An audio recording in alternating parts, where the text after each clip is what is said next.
Job apply करने के 10 minute में ही तुम्हें रिजेक्शन मेल आ रही है, तो ये वीडियो तुम्हारे लिए है। जब भी तुम कोई नई जॉब को अप्लाई करते हो, रिज्यूमे सबमिट करते हो, तो मोस्टली तुम्हारी सारी एप्लीकेशंस ह्यूमंस एचआर तक पहुंचते ही नहीं है। कंपनीज के पास होता है एक एटीएस सिस्टम जो सबसे पहले तुम्हारे रिज्यूमे को स्कैन करता है बिफोर फॉरवर्डिंग इट। अगर उसमें कीवर्ड्स और फॉर्मेटिंग जॉब डिस्क्रिप्शंस के हिसाब से मैच नहीं करते हैं तो resume directly auto rejected folder में चली जाती है। इसीलिए 75% कैंडिडेट्स को लगता है कि उनके स्किल्स होने के बावजूद भी उन्हें कॉल्स नहीं आ रही है और उन्हें ईमेल आ जाती है, unfortunately we can not hire you. आज के इस वीडियो में मैं बताऊंगा तुम्हें एटीएस फ्रेंडली रिज्यूमे कैसे बनानी है ताकि एटीएस सिस्टम तुम्हारे रिज्यूमे को रिजेक्ट ना करे और आगे फॉरवर्ड करे एचआर के पास, जहां पे तुम्हारा ह्यूमन फिल्टरिंग हो based on your skills. Hello दोस्तों, तो मेरा नाम है दीपांशु और तुम देख रहे हो ग्रो विद दीपांशु। यहाँ मैं बात करता हूँ फाइनेंस, करियर और बिजनेस हैक्स की, स्पेशली तुम जैसे एम्बिशियस लोगों के लिए। तो शुरू करते हैं वीडियो। आज के टाइम में एक सिंपल सी जॉब ओपनिंग पे 1000 से ज्यादा लोग अप्लाई करते हैं, तो इन सबको मैनुअली चेक करना इम्पॉसिबल हो जाता है एचआर रिक्रूटर्स के लिए। इसीलिए कंपनी यूज करती है एक ATS software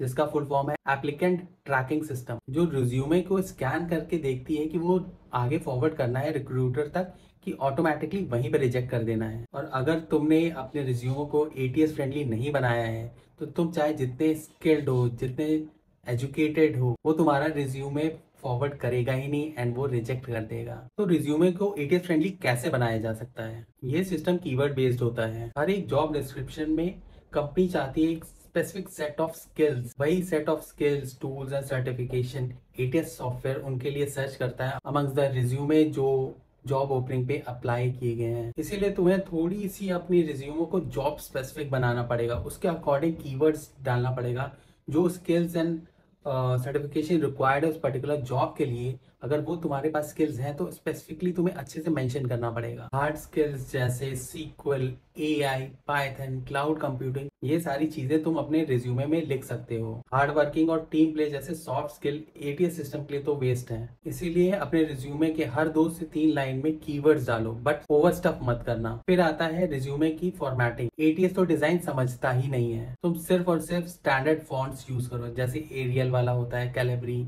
and these kind of fonts. Text boxes, bullet points, images, logos avoid करो रिज्यूमे में, क्योंकि ये रीड करेगा ही नहीं ये वाला सिस्टम। रिज्यूमे को सिर्फ और सिर्फ डॉक्स या पीडीएफ फॉर्मेट में सेव करना। अपने रिज्यूमे को टेस्ट करने के लिए क्या कर सकते हो, रिज्यूमे को पूरा कॉपी करो एंड पेस्ट कर दो टेक्स्ट नोटपैड पे।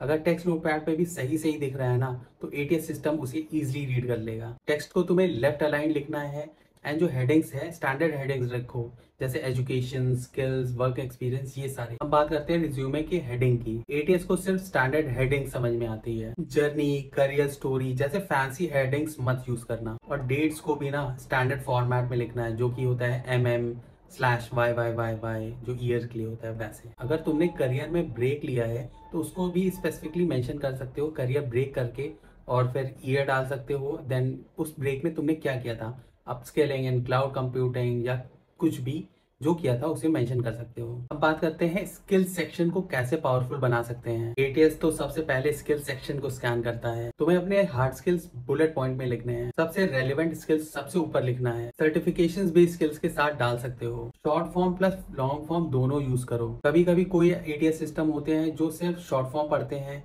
और कुछ कुछ ऐसे एटीएस सिस्टम होते हैं जिनको लॉन्ग टर्म वर्ड्स चाहिए होते हैं, जैसे कि एमबीए होता है।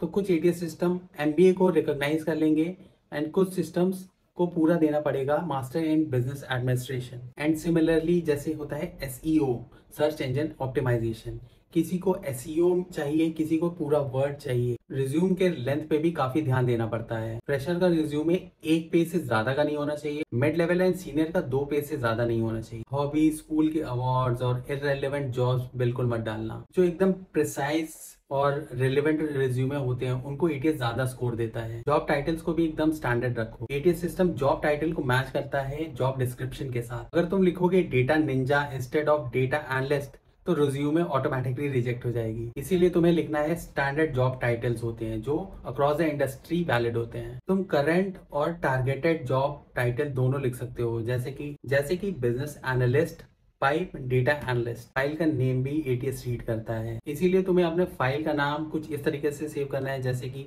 First name underscore last name underscore job title underscore resume dot जो भी एक्सटेंशन है पीडीएफ या डॉक्स। अगर वर्ड डॉक है तो वर्ड डॉक की प्रॉपर्टीज होती है, वहां पे भी अपना कीवर्ड डाल सकते हो। तुम्हारी रिज्यूमे बन गई है। अब इसे ऑनलाइन फ्री टूल्स होते हैं एटीएस के, तो वहां पे डाल डाल के तुम अपने एटीएस स्कोर निकाल सकते हो। अगर एटीएस स्कोर कम आ रहा है तो उसमें ये सारी चीज़ें जो अभी मैंने बताई है उसको और इम्प्रूव कर लो एंड एटीएस रैंक को एटलीस्ट ट्राई करो 90% से ऊपर की। बाकी के फ्री टूल्स तुम कमेंट कर देना, मैं तुम्हें वहां पे बता दूंगा। तो दोस्तों ये थे top hacks to beat ATS system. अगर तुमने इन टिप्स को अप्लाई किया तो तुम्हारी रिज्यूमे डायरेक्ट रिक्रूटर के इनबॉक्स तक जरूर पहुंचेगी और तुम्हें आने वाली है भर के इंटरव्यू कॉल्स।